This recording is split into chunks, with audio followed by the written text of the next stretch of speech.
చూద్దాం. ఎంతో కాలంగా ఎదురు చూస్తున్న తెలంగాణ మంత్రివర్గ విస్తరణ పూర్తయింది. రేవంత్ రెడ్డి టీంలోకి కొత్తగా మరో 3 మంత్రులు చేరారు. వాళ్ళకి ఏ శాఖలు కేటాయిస్తారనేది ఇప్పుడు చర్చనీయాంశంగా మారింది.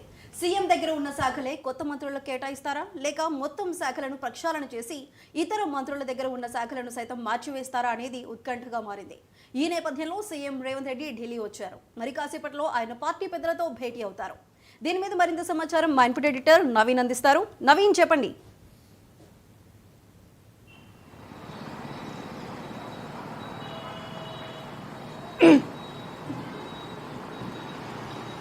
మరి కాసేపట్లోనే కేసీ వేణుగోపాల్ తోటి సీఎం రేవంత్ రెడ్డి కూడా భేటీ కాబోతున్నారు. ముఖ్యంగా నిన్న 3 మంత్రులుగా కూడా వారు ప్రమాణ స్వీకారం కూడా చేపట్టడం జరిగింది. వారికి సంబంధించినటువంటి పోర్ట్ఫోలియో సంబంధించినటువంటి అంశాలపై కూడా వారు కీలకంగా చర్చించేటువంటి అవకాశం కనిపిస్తుంది. దాంతోపాటు మరో 3 ఖాళీగా ఉన్నాయి కాబట్టి వారికి సంబంధించినటువంటి భర్తీ ఏ విధంగా చేపట్టాలి, దానికి సంబంధించినటువంటి కొన్ని పేర్లు కూడా ఆల్రెడీ అధిష్టానం కూడా సీఎం రేవంత్ రెడ్డి కూడా ఇవ్వడం జరిగింది. అయితే నిన్న మొదటిగా 3 ప్రమాణ స్వీకారం చేశారు. మరో 3 శాఖలు కూడా ఖాళీ ఉన్నటువంటి నేపథ్యంలో అక్కడ వారికి ఏ విధంగా ఇవ్వాలి, సీనియారిటీ బట్టి సంబంధించినటువంటి అంశాలు, ఎందుకంటే నిన్న జరిగినటువంటి క్యాబినెట్ విస్తరణ సంబంధించినటువంటి అంశాల్లో మాత్రం ఇటు ఎస్సీ ఎస్టీతో పాటు ముదిరాజ్ సామాజిక వర్గానికి చెందినటువంటి వారికి కూడా ఈ యొక్క మంత్రి పదవులు కూడా ఇవ్వడం జరిగింది. అయితే ఇటు రాజగోపాల్ రెడ్డితో పాటు ప్రేమ్ సాగర్ రావు, ఇటు ఉమ్మడి రంగారెడ్డి జిల్లాకు చెందినటువంటి మల్లెడ్డి రంగారెడ్డి, ఇటు నిజామాబాద్ చెందినటువంటి సుదర్శన్ రెడ్డి కూడా వారు తమకి ఆ మంత్రి పదవి ఇవ్వాలని చెప్పేసి కూడా ఇటీవలే కాలంలో రేవంత్ రెడ్డిని కూడా కలిశారు. ఇటు ఢిల్లీలో ఉన్నటువంటి అధిష్టానం పెద్దలతో కూడా వారు చర్చించినటువంటి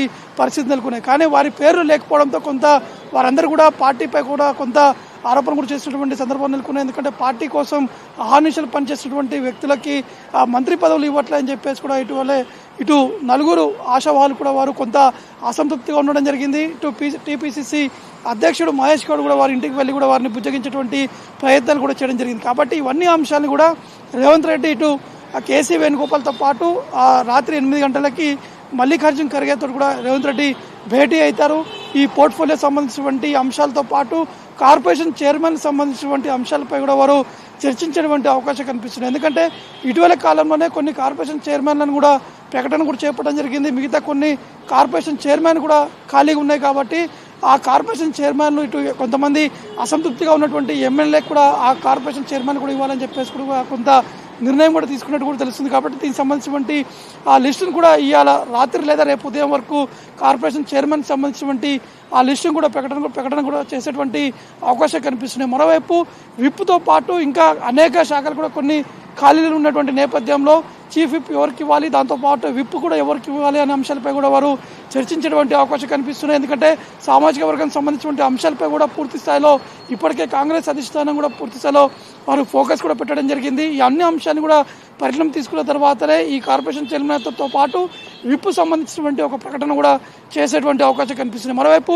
కులగణన సంబంధించినటువంటి అంశాలపై, దాంతోపాటు ఎస్సీ సంబంధించినటువంటి అంశాలపై పెద్ద ఎత్తున తెలంగాణలో ఒక భారీ బహిరంగ సభను కూడా ఏర్పాటు చేయాలని చెప్పేసి కూడా ఇటీవల కాలంలో కాంగ్రెస్ సంబంధించినటువంటి కొంతమంది నేతలు కూడా చెప్పడం జరిగింది. గతంలోనే ఇటు జనవరి లేదా ఫిబ్రవరిలో నిర్వహించాలని చెప్పేసి అనుకున్నారు. కానీ ఇప్పుడు రేవంత్ రెడ్డి ఢిల్లీలో ఉన్నటువంటి నేపథ్యంలో ఈ సభలకు సంబంధించినటువంటి అంశాలపై కూడా ఇటు రాహుల్ గాంధీతో పాటు మల్లికార్జున్ ఖర్గేని కూడా పిలవాలని చెప్పేసి కూడా వారు నిర్ణయం కూడా తీసుకోవడం జరిగింది. దీనికి సంబంధించినటువంటి ఇన్విటేషన్తో పాటు ఏ జిల్లాలో ఏర్పాటు చేస్తే బాగుంటుందని చెప్పేసి ఈ అంశాలపై కూడా వారు చర్చించేటువంటి అవకాశం కనిపిస్తుంది. కాబట్టి ఈరోజు ఇటు మల్లికార్జున్ ఖర్గేతో పాటు కేసీ వేణుగోపాల్ తోటి రేవంత్ రెడ్డి భేటీ అవుతారు. రేపు ఏదైతే కాంగ్రెస్ పార్టీ అధిష్టానం అంటే కర్ణాటక ముఖ్యమంత్రి సిద్ధరామయ్యతో పాటు తెలంగాణ ముఖ్యమంత్రి రేవంత్ రెడ్డి వీరిద్దరితోటి పార్టీకి సంబంధించిన అధిష్టానం కూడా భేటీ అవుతుంది. ఇందులో రాహుల్ గాంధీ కూడా భేటీ అవుతున్నట్టు కూడా తెలుస్తుంది. ముఖ్యంగా రాష్ట్రంలో ఉన్నటువంటి పరిస్థితులు, ఇటీవల కాలంలోనే ఇటు బెంగళూరులో జరిగినటువంటి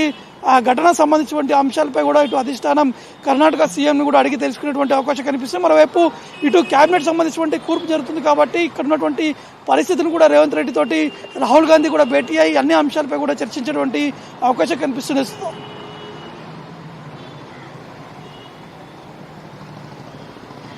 రైట్ నవీన్, థ్యాంక్ యూ.